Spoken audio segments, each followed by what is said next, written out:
Halo semuanya, pernah nggak sih ngerasa cemas soal uang? Nah, hari ini kita bakal bedah sebuah buku yang bisa jadi jalan keluar dari stres finansial itu yang ditulis sama pakar keuangan Matt Magans. Tujuannya tuh simple banget tapi dalam, mengubah total hubungan kita sama yang namanya uang. Oke, coba deh kita mulai dari kutipan yang satu ini. Soalnya buat banyak dari kita, perasaan cemas soal uang yang kayaknya nggak hilang-hilang itu, ya itu nyata banget. Rasanya tuh kayak ada beban kecil yang nempel terus, bener nggak sih? Nah, ini nih yang bikin buku ini beda dari yang lain. Penulisnya itu bukan tipe guru keuangan yang dari lahir udah jago. Justru sebaliknya, dia jujur banget, ngaku kalau dia sendiri pernah punya hubungan yang parah sama uang.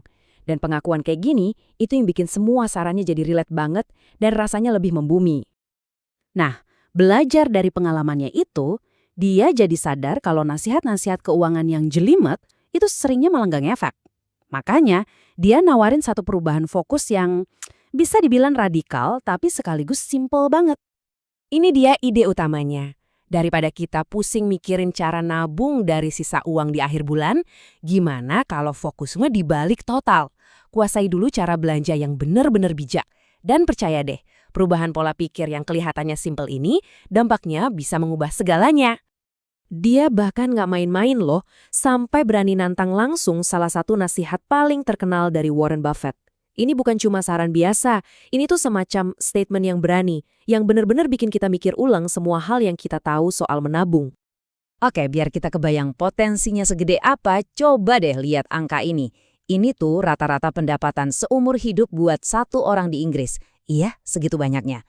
Itu loh jumlah uang yang sebenarnya kita kelola atau bakal kita kelola sepanjang hidup kita. Pertanyaan ini langsung mengubah cara pandang kan? Tiba-tiba kita sadar yang kita kelola itu bukan cuma gaji bulanan, tapi kekayaan seumur hidup.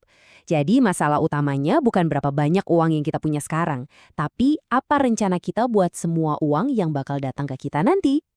Oke, terus gimana caranya biar bisa belanja dengan bijak?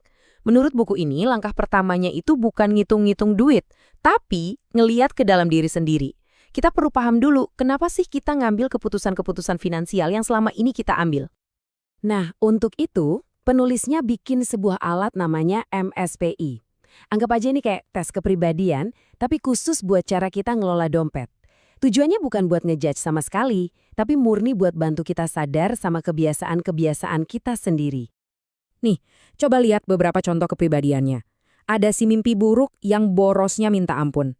Atau si burung unta yang pura-pura nggak lihat kondisi keuangannya. Ini tuh kayak cermin yang nunjukin gimana sifat kita bisa ngaruh langsung ke isi dompet. Coba deh, sambil dilihat-lihat, ada nggak deskripsi yang bikin kamu mikir, wah ini gue banget. Tapi ternyata, perjuangan ini bukan cuma soal psikologi kita doang. Ada juga permainan dari luar. Kekuatan-kekuatan di sekitar kita yang emang sengaja dirancang buat bikin kita makin susah untuk belanja dengan bijak. Jadi, kalau selama ini kamu ngerasa susah banget, itu bukan cuma perasaanmu doang. Sistem di sekitar kita ini emang dirancang untuk bikin kita belanja, dan belanja terus. Coba deh pikirin. Zaman dulu, waktu kita bayar pakai uang cash, ada rasa sayang kan pas nyerahin lembaran uang itu? Nah sekarang, semuanya serba digital. Tinggal tap, sekali klik, selesai.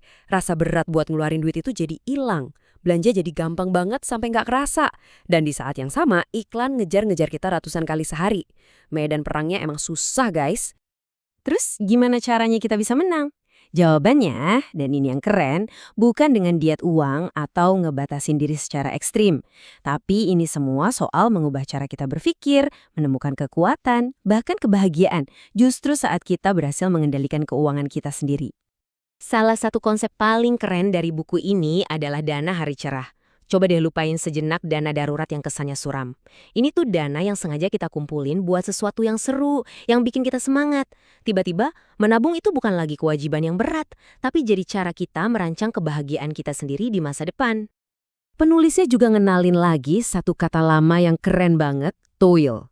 Pernah nggak sih kamu sebenarnya mampu beli sesuatu, tapi kamu mutusin buat nggak beli karena ngerasa itu nggak sepadan sama harganya? Nah, itulah toil. Ini bukan soal pelit ya, tapi ini soal punya kendali dan soal rasa puas karena kita udah bikin pilihan yang cerdas. Jadi, sebagai penutup, coba dia renungkan pertanyaan ini.